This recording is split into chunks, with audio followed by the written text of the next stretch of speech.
Hi there, I'm Brian Croucher, and this is the Sirens of Audio. The jokes come thick and fast, I'm telling you. I grew out of it when I was 12. I recognised there were girls on the planet. A diddly dee, an actor's life for me. You didn't go to university, you two, did you? Yeah, I did actually, but that's okay. They're not Trekkies, are they? Brian, shut up. Roll another joint, for God's sake. We never slept together, but we won't either. Travis was upset.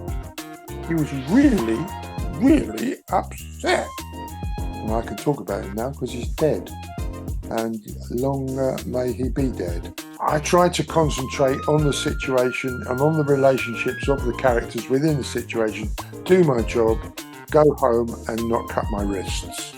We're only just mere devices, actors, writers of the gods. You're up shit creek without a paddle. It's like being a stand-up comedian, but with a load of other stand-up comedians on stage at the same time. He's got a wife with one leg, one arm, and she's Chinese. No, I think I'll get into a lot of trouble. What a shit performance. Next! Listen, shut up and give me the money.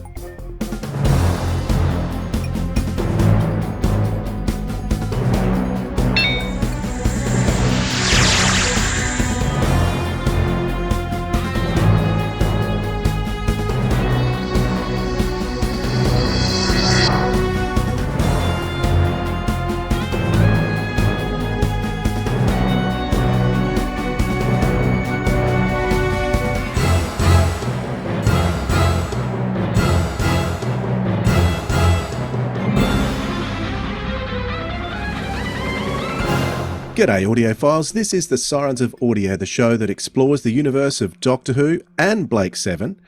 In the audio medium, I'm Dwayne. I'm Philip. G'day Dwayne, g'day audiophiles.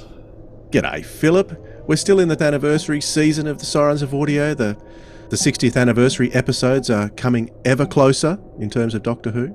So we're feeling very excited about that, and this is keeping us occupied while we wait, so we're not twiddling our thumbs waiting for these episodes to turn up. It's keeping us very busy.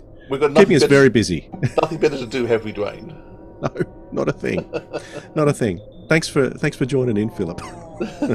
Today, of course, is a special one because we're speaking with another cast member of Blake 7, the original Blake 7, and that is Brian Croucher, who plays Travis in Series 2 of Blake 7, and he was also in The Robots of Death, so one of the four of them, wasn't it? 4 actors who had crossed over. Paul Darrow, Jacqueline Pearce, Brian Croucher and Michael Keating. Yeah, so those 4 actors had played in both maybe Doctor Pamela Who. Salem. She wasn't a regular though. No, okay. Actually, yeah. You look at you the can others. You can count Brian Blessed too. That's because there's an awful lot of actually. Richard Franklin. There's going to be a lot actually start going that way. Yeah, absolutely.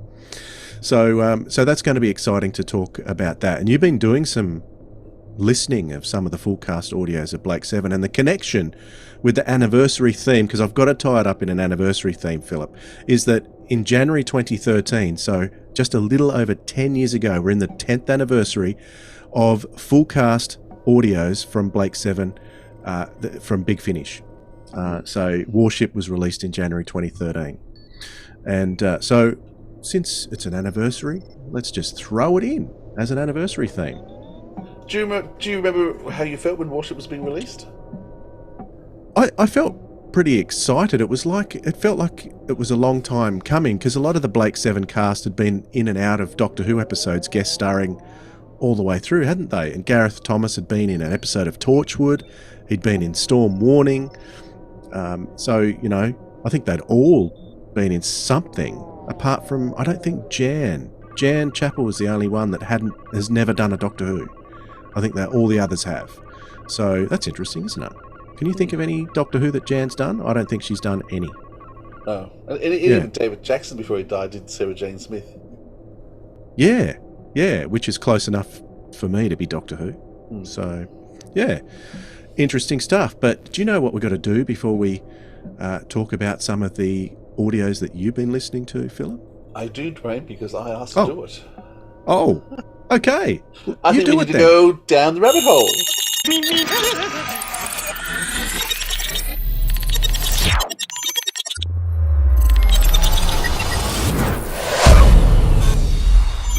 So here we are down the rabbit hole. Excellent. This is weird. I love it. And I wanted to drag you down this time because you hadn't thought of anything particular. But I thought, well, we can't do an episode without a rabbit hole. People rely on them and they listen to them and they like to argue with us about them.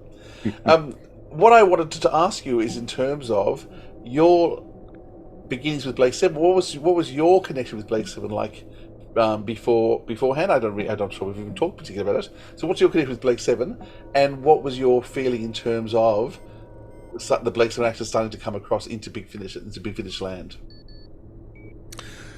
Well, do you mean the way I got into Blake Seven in the first place? Yeah. Well, do you even like Blake Seven? Yeah, I love it. Yeah, absolutely love it. How did you first watch it? Well, it was mainly through the Doctor Who Club of Australia and fanzines not fanzine, there was magazine. There was a magazine I used to get called DWB, and that used to talk a lot about this show called Blake Seven. Data Extract always used to talk about this show called Blake Seven. I had no idea what it was, but they always said it was the same production teams as Doctor Who, and it was like a cousin of Doctor Who. So back in those days, we had massive video shops, and I only had a beta player. So remember the days when you had VHS and beta sections in the video shops? Yes, I do remember those days. Yeah. So I would always be in the beta section. And fortunately, this video shop that I had when I was interested in Blake 7 had those omnibus editions of some of the early episodes. So the first one I got obviously was called The Beginning, which I think the episodes on that were like, it was a shortened episode of episode 1, so it was like cut in half. First 4 episodes, yeah. Yeah, but the episode 1 was like hard. There was not much there at all. Not much there at all. So when I actually eventually saw the first episode, it was quite shocking actually, because of the subject matter of episode 1, what they try and frame Blake with. That's not, you don't realise that. You just think he's a political adversary of some kind, and they're getting him. You don't know the whole picture. But anyway, I think, yeah, it was the first 4 episodes, wasn't it? I was going to say, it was interesting. I would have watched that, I don't know, 20, 30 times, that omnibus. And so I actually watched the first episode again recently, about a week or two ago. And my memory was Sally Knapp was hardly in it, and Michael Keating. And when I watched it again the other way, I think, boy, they have a lot of scenes. Because in the omnibus position, they'd all been cut out bar one scene. And suddenly they were huge in it. And I thought, I'd really forgotten how much those two were in it. So Sally Knapp was in this first episode, wasn't she? Her and Michael Keating were yes. So the only... Because Michael Keating's the only one that's been in every episode. Every episode, that's right. Yeah. And Paul Darrow didn't appear until episode 2, did he? That's right. Yeah. So that was my first memory, and then I think after that, there was a release called Jewel, which was like Seek, Locate, Destroy, Jewel, and something else. Might have been. No, it was Project Avalon. It was probably Project Avalon, because it was all Travis stories. Yes, and Project Avalon. Yeah, so they would have skipped. What was the one set on the ship, the Agatha Christie style one, Mission to Destiny? Yep. They skipped that one, so I didn't see that for a long time. And then they also had another one, which was it was like the last 2 episodes of Series 1 and the first episode of Series 2. That's right, Aurak Redemption, and I'm missing one as well. It was, Redemption's Season 2, Episode 1. Yeah, Aurak. Was that the last Deliverance. episode? Deliverance is the first one. Deliverance Aurak. Deliverance Aurak and Redemption. Yeah.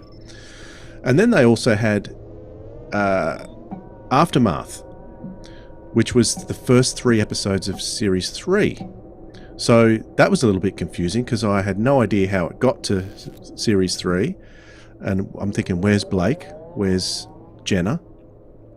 And but I really enjoyed it.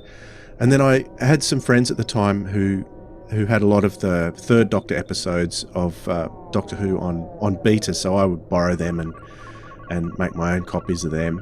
So I had like 2nd or 3rd generation copies of all those.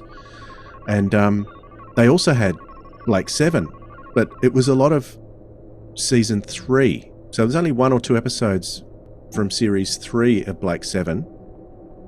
Although I think the real diehards of Blake 7 call it A, B and C, don't they? A, B, C and D.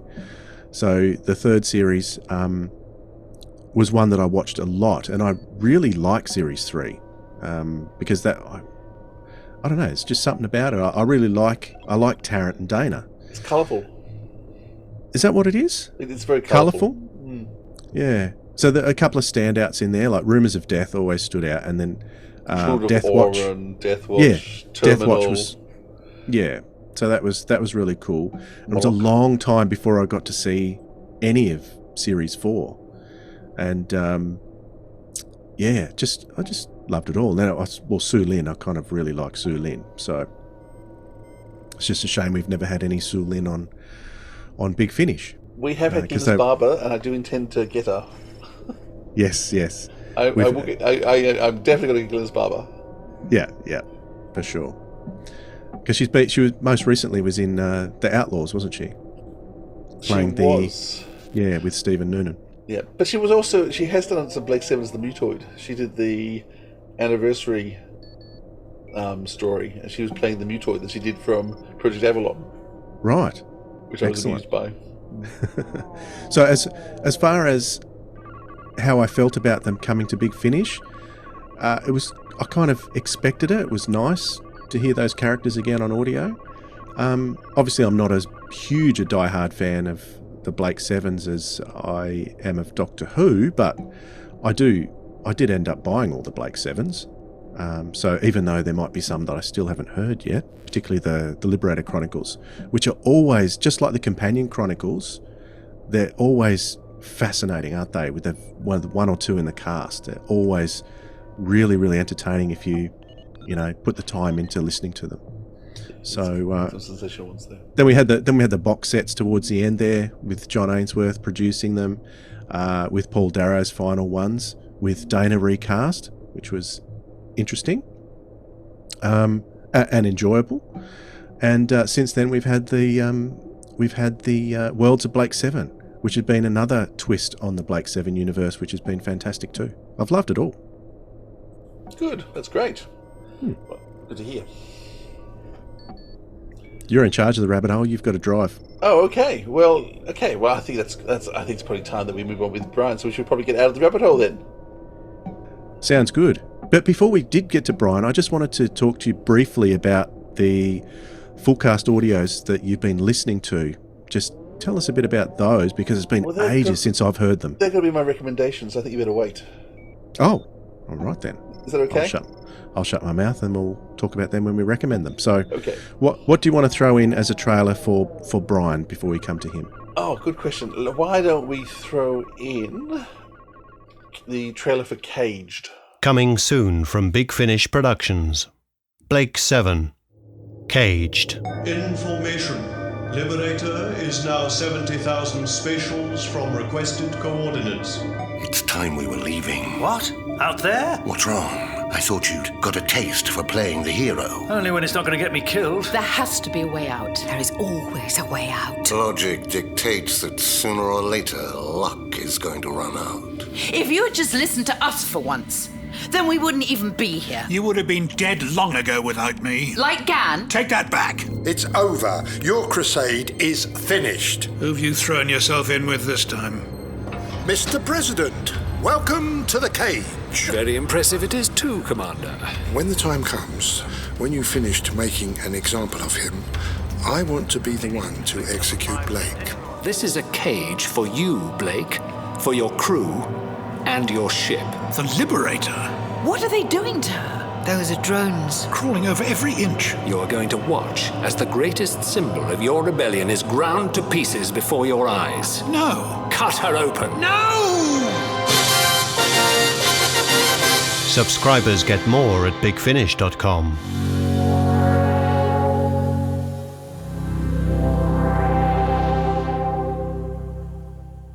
In 1979, the new character and villain to face Blake was Brian Crouch's Travis. We're very lucky to have Brian with us tonight. Brian, thank you so much for joining us. Good evening, all. All three of you. Where are you coming to us from? I'm coming to you from a little village between Dover and Folkestone on the Channel coast, English Channel coast. over looking towards France. So I'm sort of 5 miles out of Folkestone and 5 miles out of Dover. So on a clear day, can you see France? On a good day, you can see, not from my village, but from Folkestone. On a good day, you can see France, yes. Wow, pretty amazing. The lights of old Calais town. Great. Do you want to tell us a little bit about where you grew up, firstly? Well, I'm a born and bred, well, not born and bred but not born. I was born in Guildford in Surrey in the war, in the World War II. Not World War One, no, sorry. World War II. Oh, the jokes come thick and fast, I'm telling you.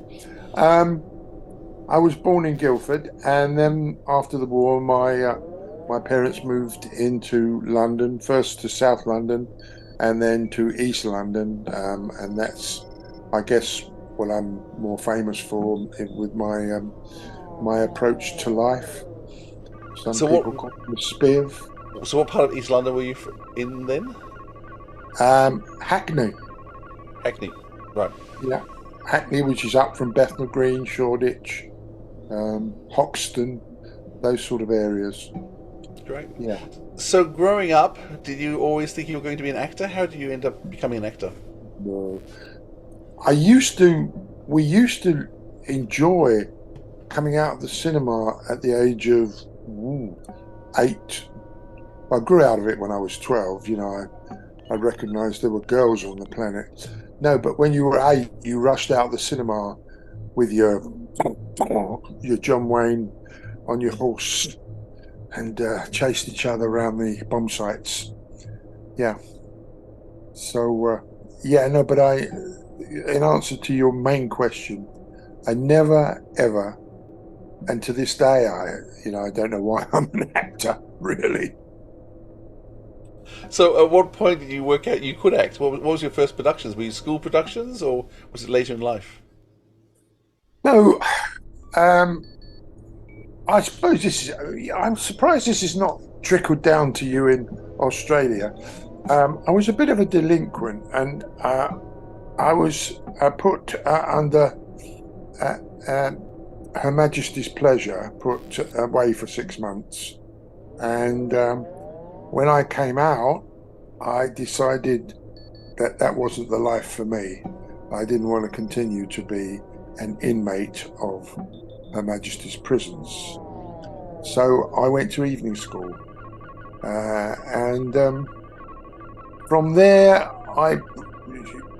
long story short, I found my way into a drama school on a stage management course. And then from there, having taken part in classes with the first year students, I thought, I could do this, get a job.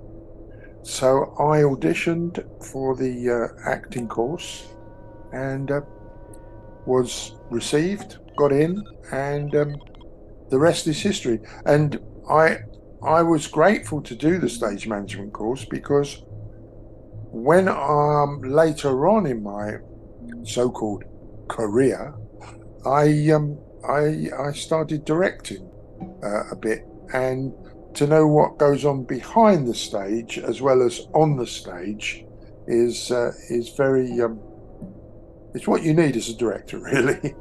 There's a few people come out of university and they think they can direct, but because they're intellectuals, they know it all. You didn't go to university, you two, did you?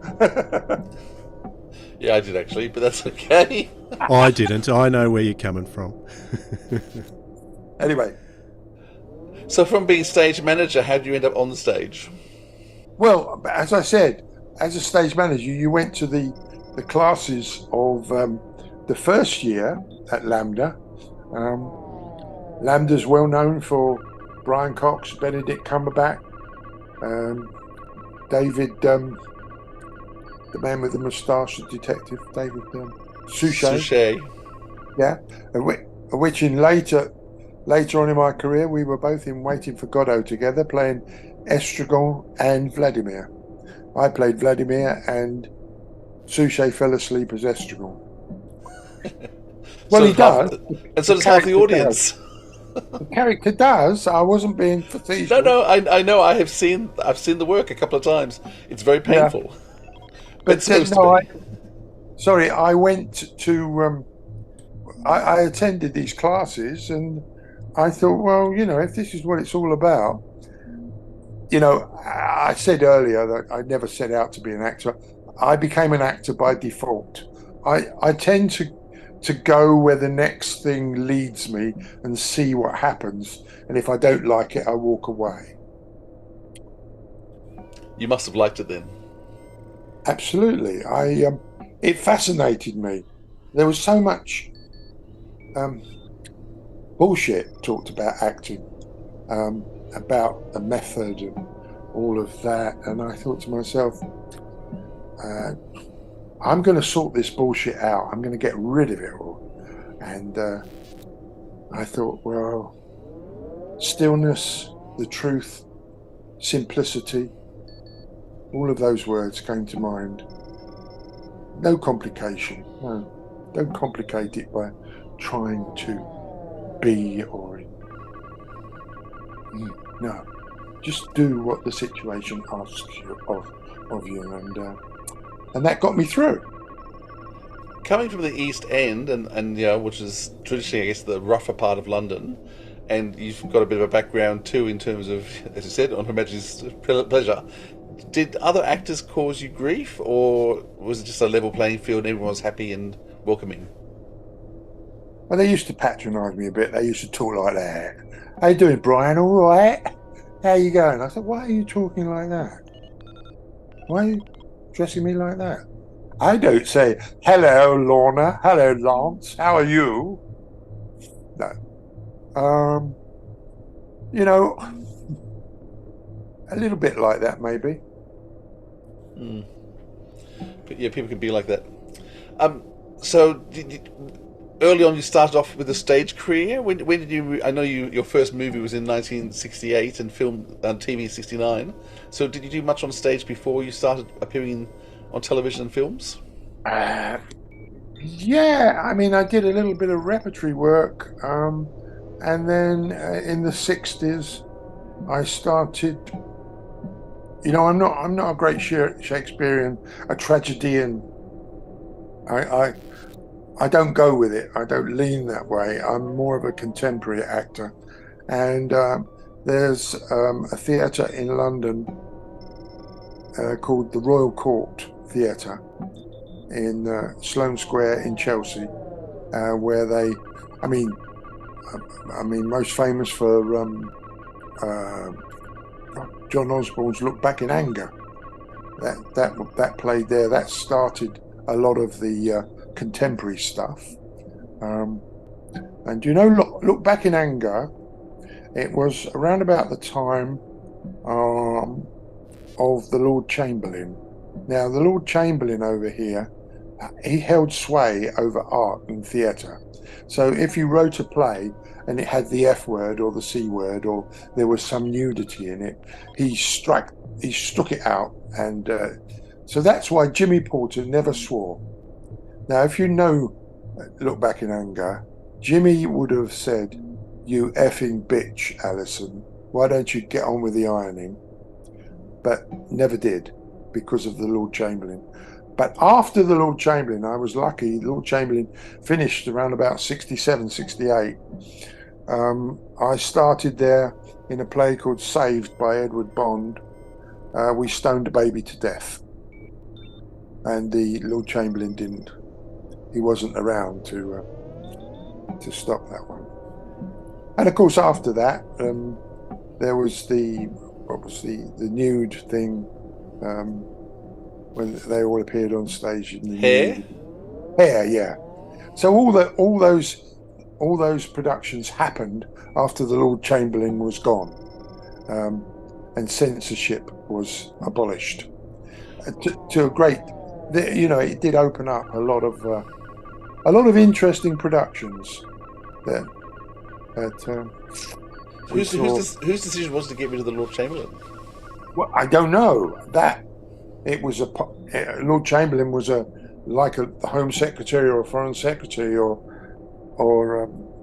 the Chancellor of the Exchequer. You know, he was somebody. But I don't know. I just know the fact that he went. Whether there was a political movement within Parliament who thought that it would be a good idea. But that's a good question, mate. Yeah. I'll look it up later. Yeah, yeah. Now, what you're probably most known for from science fiction concerns, the first time is Doctor Who. I know my earliest memory of you, and I remember you still very much from seeing you, in Doctor Who, playing on that sand mine. It's one of the most classic shows ever. Do you remember much about playing? It's Borg, wasn't it? Do you remember much about playing Borg in Doctor Who? I remember, but you see, I was totally unaware till recent times that Robots of Death was one of the top 6 programs of all time in 60 years. I mean, I've just been to Long Island in New York, and for the 60 years anniversary convention over there, and somebody mentioned it. I did know of it. I mean, Ian, my friend, he told me that Robots of Death was a very special program to all the they're not Trekkies, are they? No. Whovians. What? Whovians. Gallifreyans. Yeah, children of the media. People who wear funny clothes and turn up in hotels. So at the time, I mean, it's part of the reason why it is so successful is in terms of the whole look of the program, or 1920s, the costumes, the sets, all Art Deco. At the time, did it feel like, because I mean, you were wearing some unusual makeup as well, did it feel like you were just dressing up, or I just wondering what you remember of the show? I didn't. The makeup and the costume, whatever you're wearing, is part of the idea. Whether it's a contemporary idea when you're wearing an old working men's clothes, or if you're wearing a suit because you're a gangster, it's the situation within the story that is most prevalent, most obvious to you. There's a department called the makeup department, and they say sit there, and they do what they do, and hopefully the costume department is not too tight on the crotch, and the boots are size 11 and not size 9. Over the years, some people have found Tom Baker quite frustrating to work with, but you actually were scripted to have your hands around Tom Baker's neck. What do you recall of that scene? Listen, Tom is a lovely man. I think it's a well-known fact that I like to have a drink and a chat, and I used to go into Soho in London when we finished rehearsals or filming, and end up in a pub called the French House with Tom, and I love his company. He's a valuable eccentric, not difficult. I like difficult actors, because one of which was another actor who's no longer with us, Tom Bell, and I did a program called Frank Ross Is Out with him, and he takes no prisoners, but he didn't take me. I loved it. I love actors that are demanding, because they know what they're doing. When actors are not demanding in any way, shape or form, whether they're crying, whether they're shouting at you, or whether they're demanding of you for money, or whether they're screwing your wife, it's quite, when they do it 101%, I love it. It gives you something to react to. And do you remember much about working with Louise Jameson or Pamela Salem or some of the other people in the cast? Well, I do, because one of them was a very close friend of mine, Tariq Yunus, an Asian actor from Pakistan, and I could tell you things about Tariq that I shouldn't really, but no, I won't. Oh, that's a shame. Pardon? That's a shame. Yeah. We want the stories. No, he years and years ago, he was a great cook, and he'd invite you round to his flat. Come round, Brian. We're having food on Saturday night. Come round. Be there at 8 o'clock, and so midnight, 1 o'clock. You say, Tarek, you did promise us food. Brian, shut up. Roll another joint, for God's sake. Come on. Now, a couple of years later, I guess the part that's, for many of us, that you're most famous for is Travis. How did it come about that you got to... how did you get the role for that? And just following on from Stephen Greif. Just going back to somebody that I mentioned, Tom Bell, and a program, Frank Ross is Out. I'd done that. I was in that in 5 of the 6 episodes, playing Tom's best friend, etc. And it was very, very well received because it was about people who just happened to be criminals, not criminals who were just criminals. They weren't people. They didn't have mums. They didn't use pink toilet paper. None of that. They wore jewelry and shiny suits and drove fast cars. No, we were real people. It was a wonderful series. Anyway, David Maloney had seen Frank Ross is Out, and had seen my performance and was needing somebody to come and fill the part of Travis because dear Stefan was leaving for reasons best known to us. To this day, I don't know why he left. But he approached me through my agent. I went to see him, and he gave me the part. So that was how I managed to get the part of Travis. Did you need to audition for it, or you just spoke to the director and you had the part? No. We had a chat like we're chatting now, and he took to me just like you are. We never slept together, but we won't either. No, I was offered the part, and as we know, history tells it, I accepted it for whenever, but it only happened to be one season because there's the famous story of Gareth and the RFC. Yes. Most probably not. Yeah. So in terms of the role, I mean, did you bother to go look back at what had happened in the first season? Did you look at Steven's performance, or you just look at the script and went from there? No. I just whatever was given. It's like a meal, You had pork chops yesterday, and it's liver today. No, whatever I was given, I had a wonderful costume. I liked the costume, the black onesie, the tights. Yeah, it was very much Action Man.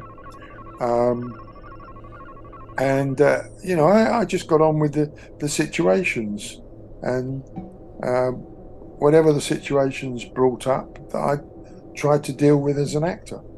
It was mainly chasing Blake around the universe, Was it hot? The costume hot? No, it wasn't really. No. It was okay.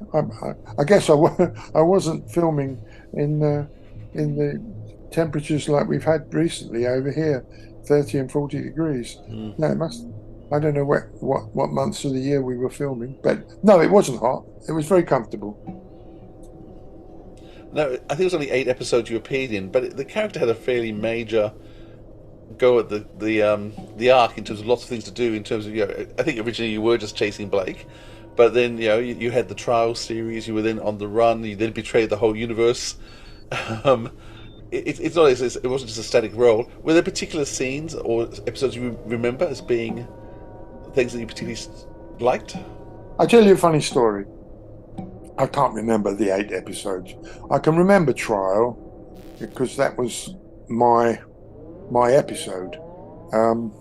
Yeah, you were the lead totally. That was much more so than even the Blake 7 crew were on the side. It was all about you. Yeah. But there was an episode where, and you'll know the episode, I feel sure, because you're devotees, where I was like the Invisible Man, like in bandages. Do you know that episode? Voices from the Past. Voices from the Past. There we are. So we shot one or two scenes, and they said, "You're not on now, Brian, for another hour or so. Go and relax somewhere." So in one of the other sets, I found a bed. I laid on the bed, and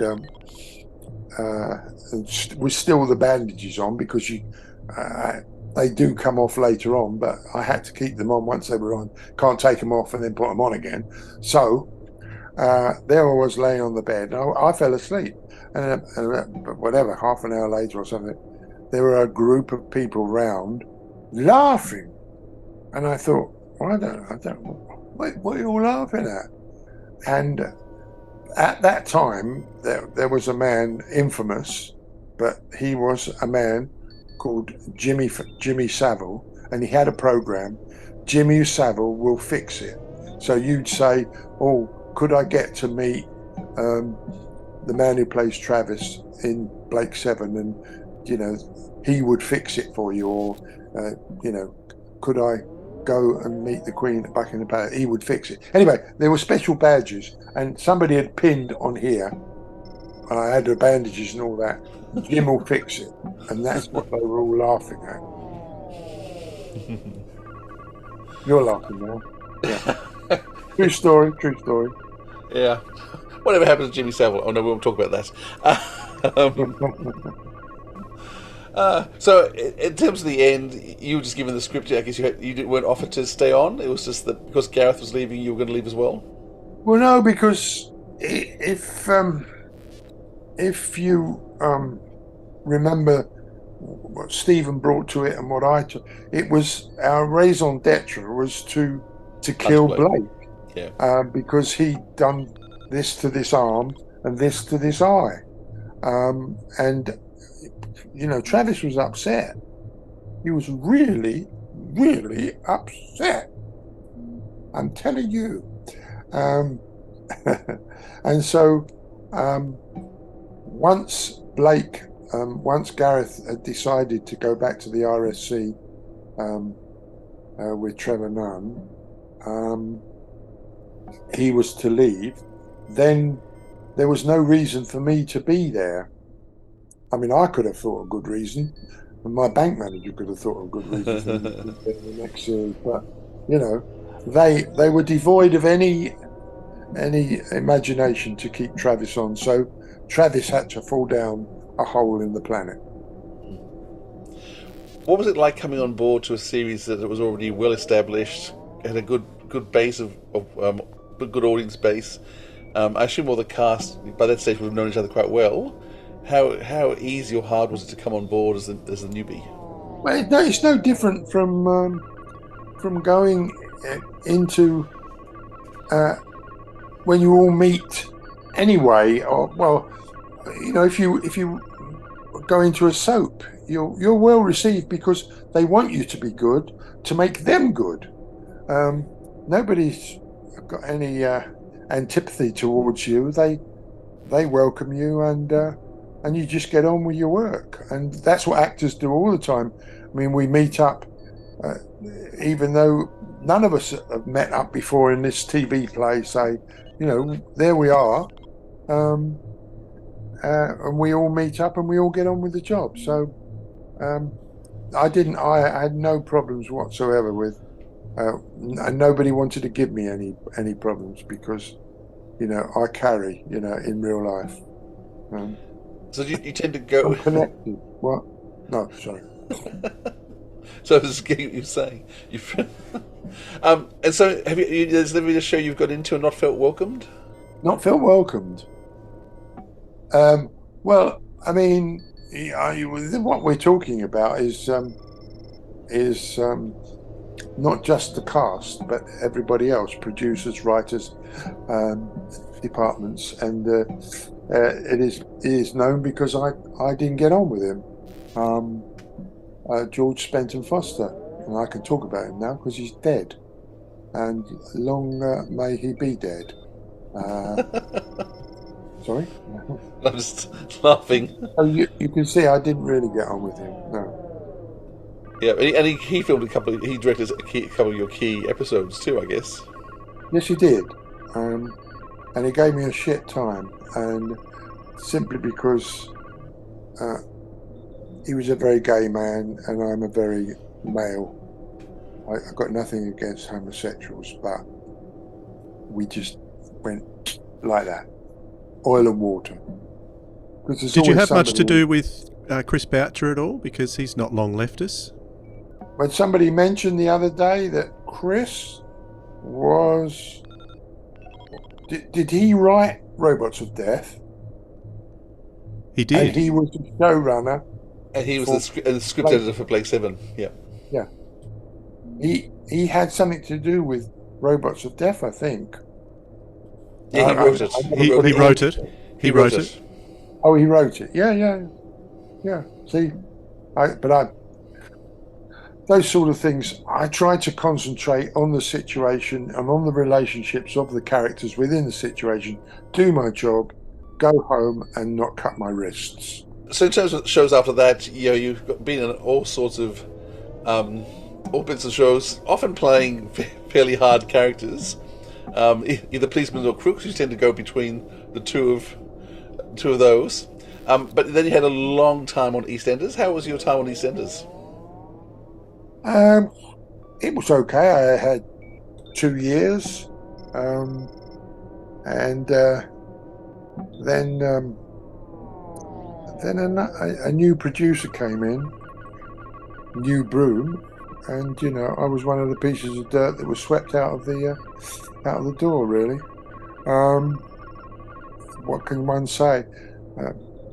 I'm being cynical, really, and no, I would have liked to have stayed on, but they decided. I didn't bring the character; they wrote it. They wrote the character and brought it to this point, and they couldn't do anything more with it. Well, they kill off people, don't they? So my character wasn't killed off, but was put in the proverbial taxi and sent first of all to Saudi or Dubai, I think, and then I haven't heard more than he's now languishing by a swimming pool in South Africa. In South Africa. Worst places you could be, I guess. I think so. Do you recall an audio series that you did with Alan Stevens? It was a Doctor Who Blake 7 crossover called Caldor City. Yeah, I do. And you played a character called Cotton, and you were sort of a double act with Trevor Cooper. Yeah. What are your memories of that production? You guys had a great rapport in those stories, and they're some of my favourite audio stories based on the Doctor Who / Blake 7 universe. So, what are your memories of that production? Funny, I was talking to Alan just the other day because he'd given us some photographs or something to take to Long Island, and I gave him a call and thanked him, etc., etc. And he said he's going to do some more of, and he wants Trevor and myself to, at some point next year, to go down to Brighton and go in a studio, and he's writing some stuff. But it was very pleasurable. I mean, I enjoyed working with Trevor. It just happened. It's like, falling off a log. And also it's a great tribute to Alan's writing, that the two of us could actually go click, click, click. In 2014, you went to Big Finish to start to bring back Travis to the Big Finish audio range.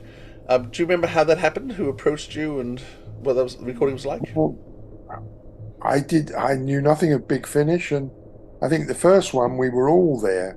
The big one, Gareth was there, Paul, Michael, all at different times. Sally, Jan, And of course Jackie, lovely Jackie, close friend, no longer with us, sadly. She was a character, but just like Tom Baker, she was a character. She's, she brought her fun, her wit, her talent. She brought it to the microphone, or she brought it to the camera. But yeah, we did the first one, and then some years later, they approached me and said, "Look, we've written this one for you." And I said, "Thank you very much. I'll be with you." And I think I recorded it upstairs here. I recorded it on a microphone in a little area I've got upstairs there. And that was successful. And then the last one, the Clone Masters, I believe, which was great fun because Stephen, bless him, before he passed on, it was only a year or so before that, I think, and he played my clone, and it's quite funny, it's quite funny. He doesn't quite do what I want him to do, but we had fun doing it. Dear Stephen, I remember him well. So when you regathered, because there was a 6-part series, this full cast with everyone in it, including yourself. I assume that you were only in for certain days though, because you weren't needed. One recording can do a couple of different shows. What was it like getting back together again, or had you kept up with everyone through conventions to that point? People, you ask me this question. I mean, I could invent something and say, really, that Paul Darrow was an absolute shit. I hated him. But, being a professional, I didn't let it show. No, actors don't get upset with each other because, like I said earlier, we all want to make each other better than we thought we would be. Does that make sense? Yeah. I'm not asking you to tell dirt on people. I'm just actually trying to... No, there is no dirt. There is no dirt. Good. But had you kept up with each other? I mean, this was almost 40 years later. Had you seen each other much? Did you keep up with each other? Well, I used to... when Jan lived down here in Canterbury, just like 15 miles up the road from where I live, and Jackie used to come down for the weekend. Well, Jan now lives back in London, but when Jackie used to come down, I used to go round there, and we used to have a tea party, but more a bottle of wine party. And we used to sit in the garden and have a laugh. They were good. They were good. And of course, Jan called me the other day. We had a post-mortem about. We talked, and Jan was telling me this and that.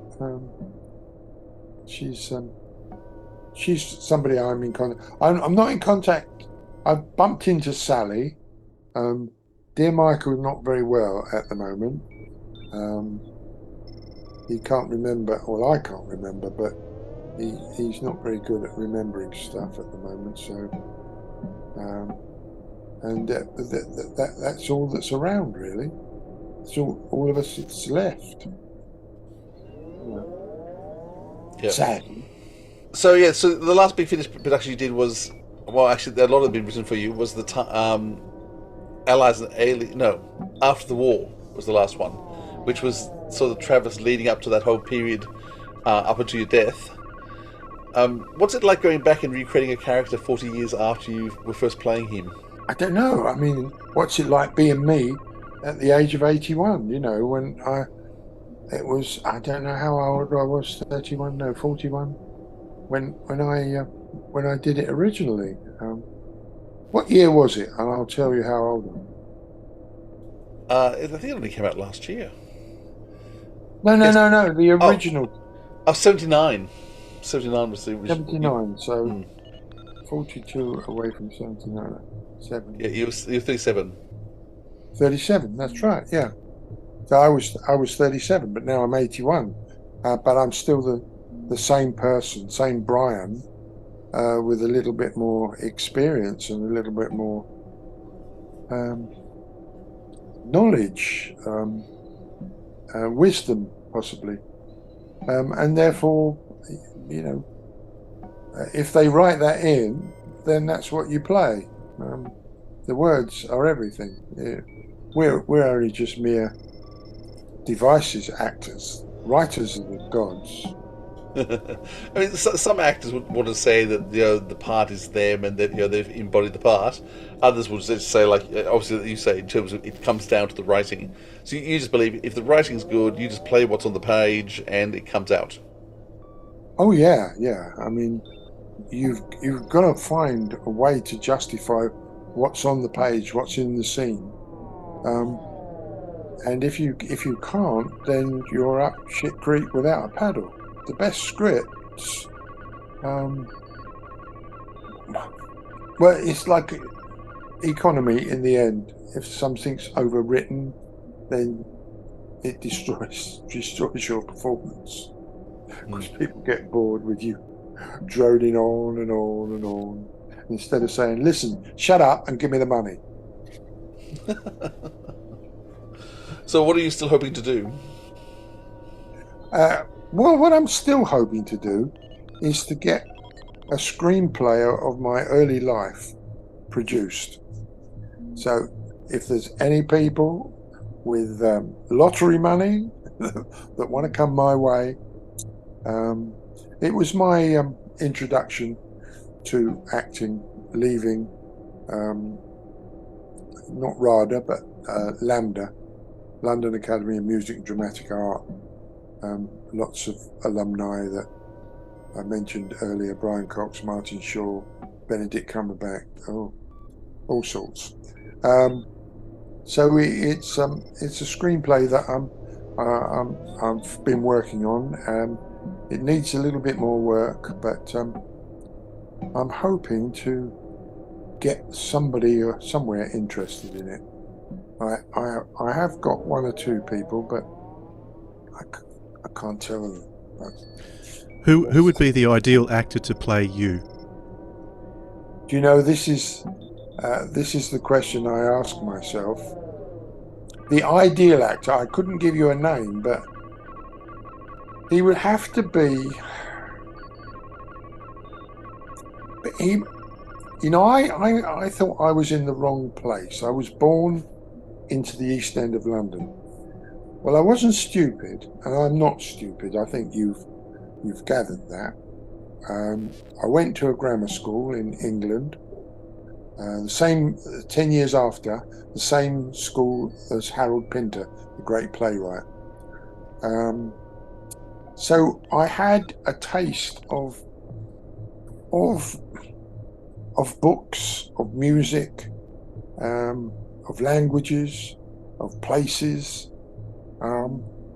and that's what carried me through.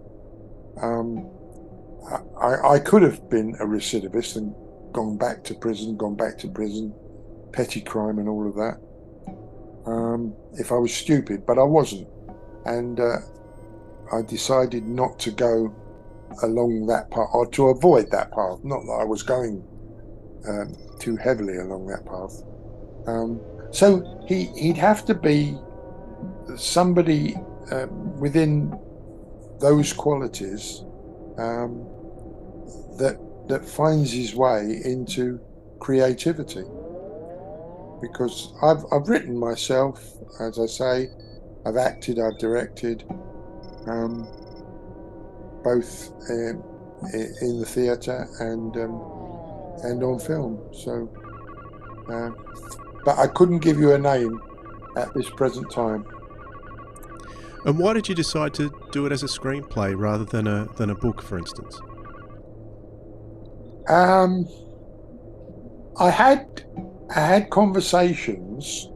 I mean, people have said to me, well, you know, before the 11th hour, you should get some of this down, because you've always got something to say about someone and something and some production, and you've lived quite a checkered sort of life.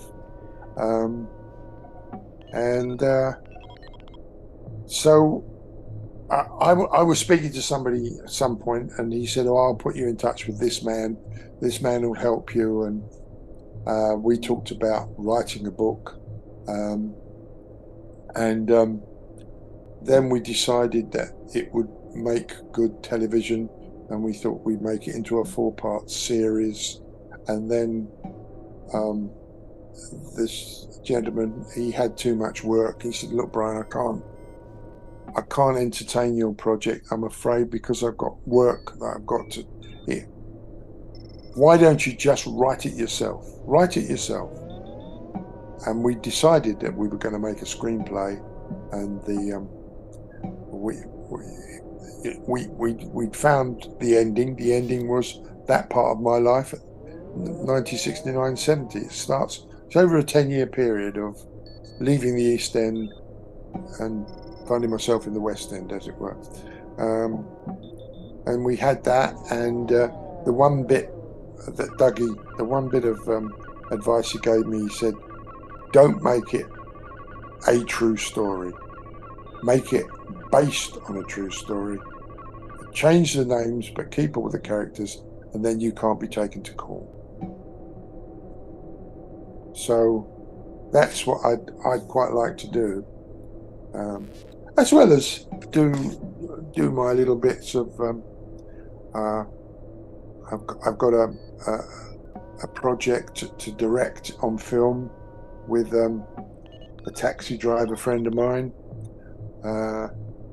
which is quite good. It's about deceit, and it's a 20-minute film. I've worked with him twice before, and you can find these on Vimeo and YouTube. One's called Rank, and the other one's called Vodka and Coke. I don't think we've got a title for this one. And also, just 2 or 3 weeks ago, I played a grandfather with a grandson who was a little bit wayward in a short film called Digging, which you might find in the next 6 months somewhere. They'll go into festivals. So, I keep my hand in all areas, and I look for stuff. I've still got an agent. They still say, "Could you self-tape for this or that?" And I'm a creative person. That's what I do. I can't lay bricks for the life of me. They go a bit like that. You've worked in all different sorts of fields, like theatre, TV, radio. I was just looking through your IMDb just before we came on. I saw an interesting trailer for a film that you starred in called Sunday Worship, which was only a few years ago. Yeah. That looked really interesting, actually. I haven't seen it, but it looked really good. What do you remember of that? I could see you wanted to say something. No. But it's very funny you say remember. Remember is the word. Remember the word that you just made. It's about Alzheimer's. Right. And I shot it over a weekend. He's now a good friend of mine with a man called Paul Holbrook, and he's won lots of awards for his short films. And the strange feeling I had making that film was being alone, because I had to involve myself in being lost, because he had Alzheimer's, and he was lost, and I spent a whole weekend not talking to anybody, just in my own thoughts, trying to make this character work. And I won an award at the Chelmsford Short Film Festival for Best Performance in a short, and it was a tremendously difficult, because you can't. I mean, it's the same as shooting someone. If all of a sudden I come around and my wife's having sex with somebody, and I get the gun out and I go pop. I can't imagine. I can only imagine that, and I can only imagine a man who's lost contact with life with Alzheimer's. So I was having to imagine being completely lost mentally for the whole weekend. It was a very odd experience, but it was very worthwhile. And and people have watched it, and we not just me. I mean, Paul wrote it, Paul directed it, but we took people to tears at the end. So film is what you like to do more than any other form? Well, film is what I'm able to do at the moment. I mean, I don't think I could.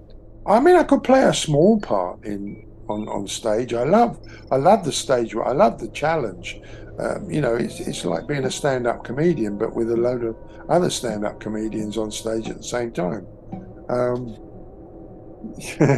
No, but it's that. I daren't do stand-up because, I think I get into a lot of trouble. I think you might. just a feeling. Just a passing thought.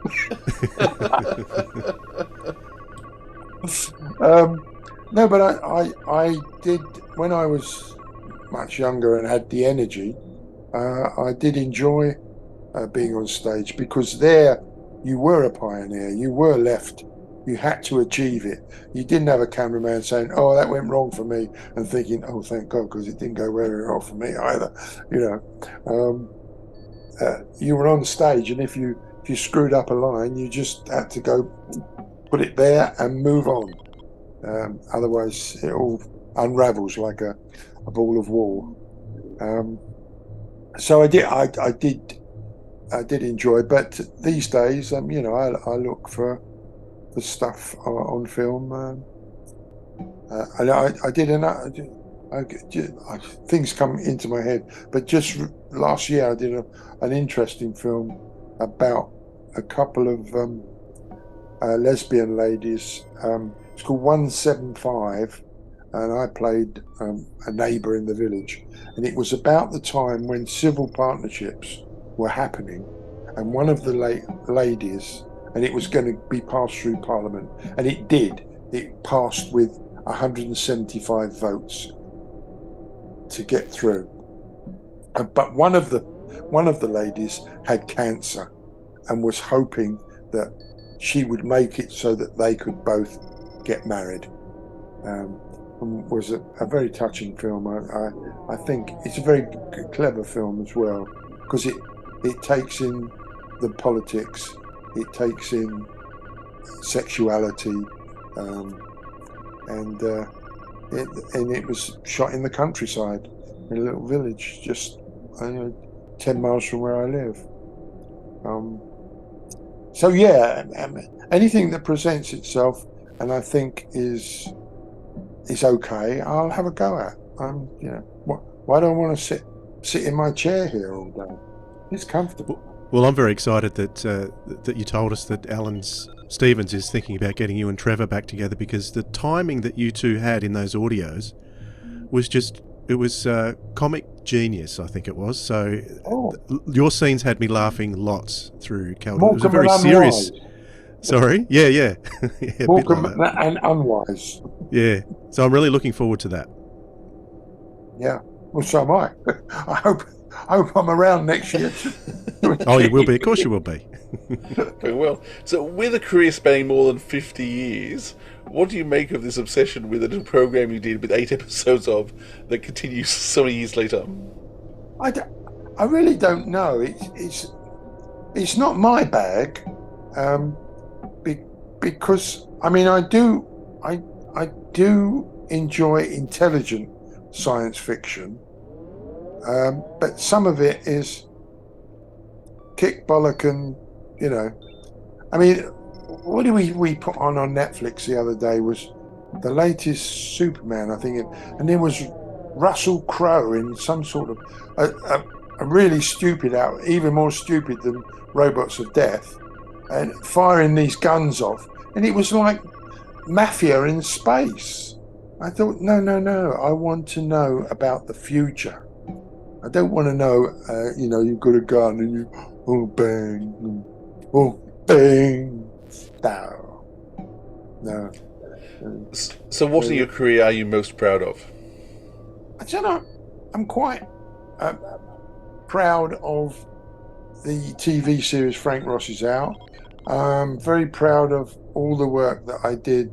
I did about 12 productions over the 70s and 80s at the Royal Court Theatre. But the log line for my screenplay is from the Magistrates' Court to the Royal Court. So it sounds to me like you are most proud of the journey that you made, rather than any specific production. It's that journey that you made from where you were to where you got to. That's what you're proud of, yeah? It's a 60-year arc. I mean, I think I was about 22 when I left Lambda, and I'll be 82 after Christmas. So it's a 60-year arc. And I'm still willing to give it a go. And well enough too. Yeah, thank you. Thank you. Yeah, any curveball that anybody wants to throw my way, I'll see if I can catch it. Well, I'm hoping there's a few more Blake 7 stories from Big Finish coming up. Be great to have some more stuff. Yeah, well, you just have to wait, like as an actor, you have to wait for them to point the finger at you and say, we want you. Look, I always say the writer, say, for instance, Chris Boucher has an idea. So he goes to a producer called David Maloney and says, look, I've got an idea for this program about a retired astronaut who wants to go back in space. And he says, yeah, well, go away and write it. He commissions him, comes back and he goes, right, that's very good. That's a very good film. Now we've got to find a director. So they find a director. And George. What? George, Spencer Foster. Not George. No, not George. By George, not George. We'll find, and they get Martin Scorsese, and Martin Scorsese says, look, your astronaut, Travis Croucher, he's got a wife with one leg, one arm, and she's Chinese with no hair. We need a casting director because they know where these Chinese women are. So the Chinese woman comes on, the casting person comes on board. Then the casting person gets in touch with your agent because they remember your agent's got some Chinese people, and then all of a sudden they say, but that Travis Croucher, you've got a Brian Henry Croucher there. Could we see him for the leading part? And you are then sent along. So from Chris Boucher having that idea and then you playing the part and you being seen first, nobody knows who Chris Boucher is or David Maloney. They don't care. They've seen you and they go, what a shit performance. Next. A diddly D, an actor's life for me. Listen, Brian, thank you so much for your time. It's been lovely talking with you. Thank you. And I've been to Australia once, and before I die, maybe I'll come back there again. Who knows? That would be lovely. The war, the loss of Star One, everything's a complete shambles. The Federation has failed. The human race has failed. I'm an outlaw, a traitor. Why did you leave? You assume I had a choice. What about you? What do you believe in? Survival. From Big Finish Productions, The Worlds of Blake 7, After the War. You're a shape changer, an alien. 600 ships, all that was left of the Andromeda Collective, carrying gene banks and all the weapons we could salvage. The survival of our race depends on us finding compatible beings in this galaxy. Human beings. I'm human, you're human. We're on the same side, the only side that matters now. Well, my dear, you've had a lucky escape. We almost dismissed your life capsule as space debris. Jonah? I'm trapped, Callie! Help me! Callie! And you're a telepath. Of course. How else could I anticipate your needs? You're not Aranar. You're human, am I right? Humans don't have telepathy, believe me, I know. You're the aliens. She's a shapeshifter from the next door galaxy. Big Finish, for the love of stories. She was in pain. I caused that pain, me and my friends on the Liberator. Maybe it doesn't deserve that name. Callie! How am I... Ow! Callie!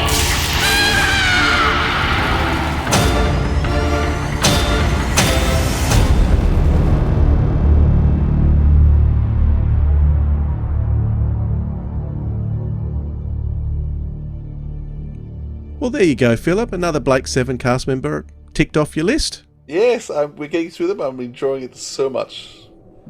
Yeah. Yeah, I'm a huge Blake 7 fan, as I think you're aware. So yeah, it's just such a thrill to be able to talk to these people in person. Yep, absolutely. All right. Now, you mentioned to me earlier that you've got some recommendations. So, do you want to go first then? No, I do not want to go first. Well, actually, I do want to go first. But my list says it's your turn. Okay. So, no surprise to anyone who's been listening to the beginning of the podcast, I am going to recommend the first series of the classic adventures. So, Blake 7 originally started on Big Finish as the Liberator Chronicles. Because of copyright issues, they can't do anything from the fourth series, or Series D, unfortunately. So, no Scorpio, no slaves allowed, but they can only do stuff from the first three series. And so, for a number of years, they did the Liberator Chronicles. And then and I'm pretty sure it's for a Blake 7 anniversary, they did Warship. I'm not quite sure why they did Warship. I forgot why. So they did their first all-cast production, which was Warship, which was a huge success. And they decided then that they'd do it. Now, of course, the problem with doing Blake 7 on Big Finish is that you already have such a huge cast before you start anywhere else. Yep. And so the TV, I mean, you look at the TV show, actually, the TV show only used to tend to have one or two guest cast because you already had to try and maintain such a big cast anyway, and the same issue happens with the audios. And so you do actually have the first story, Fractures, in the brand new series is only the main cast, and Brian Croucher is kind of there, obviously recorded a different day because he's only there for the first 3 or 4 minutes in an opening scene, but then the rest of the cast, it's just the main cast. So they find ways of having cast members not really required for the full recording days, which is just the way that Big Finish has to budget because of how it works.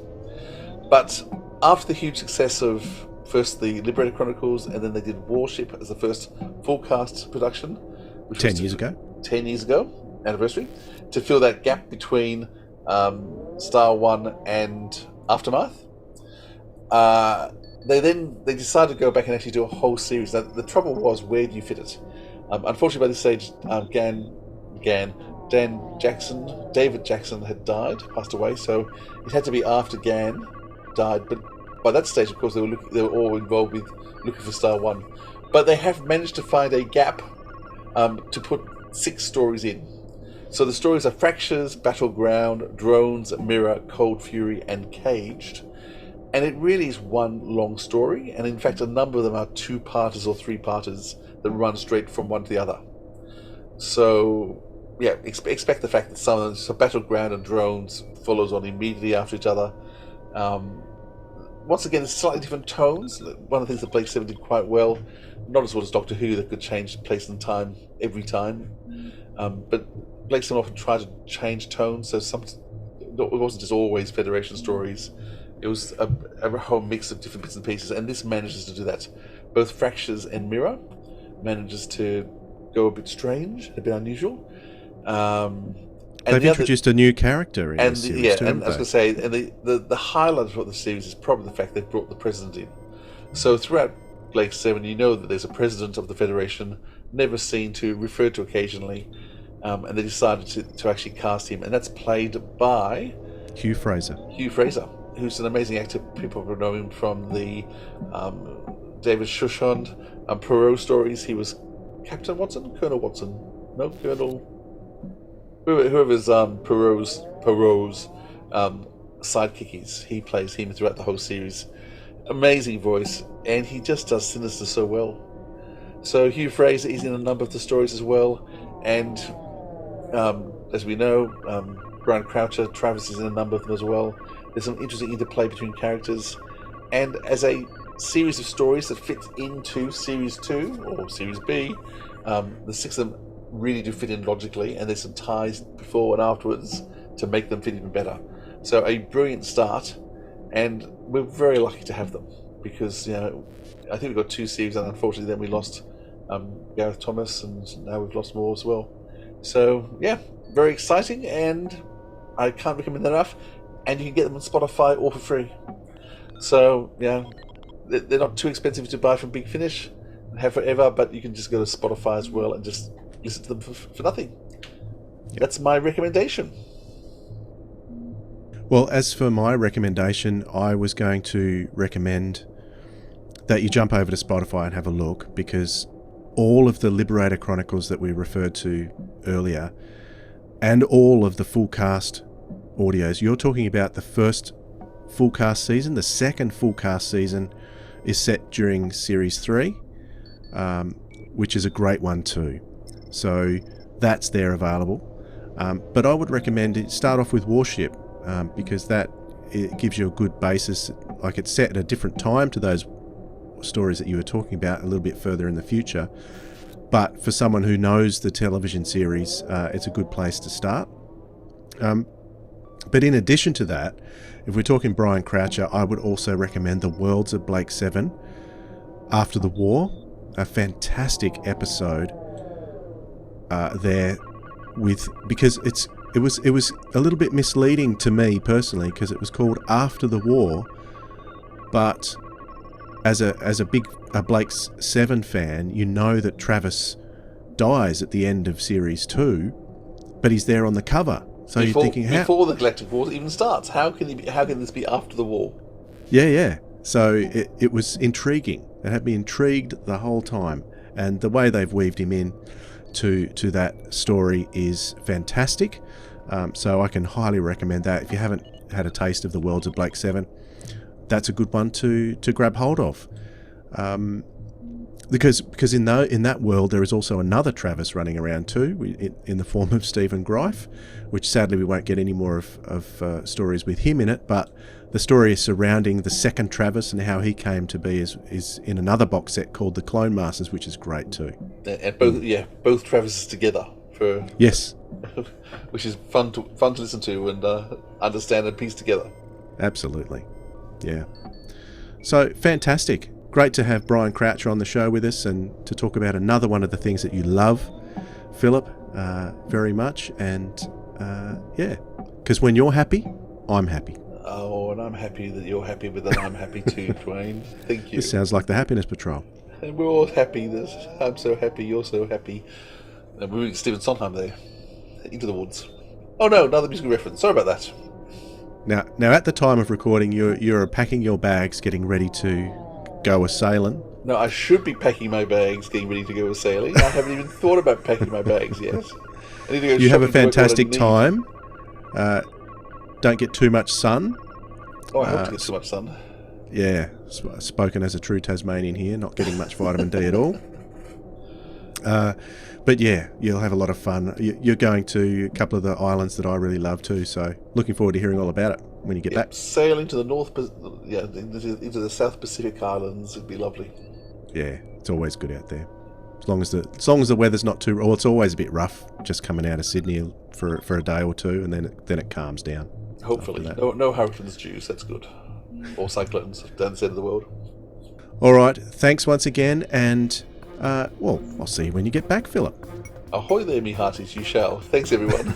Bye, right, Dwayne. Catch you next time. Bye.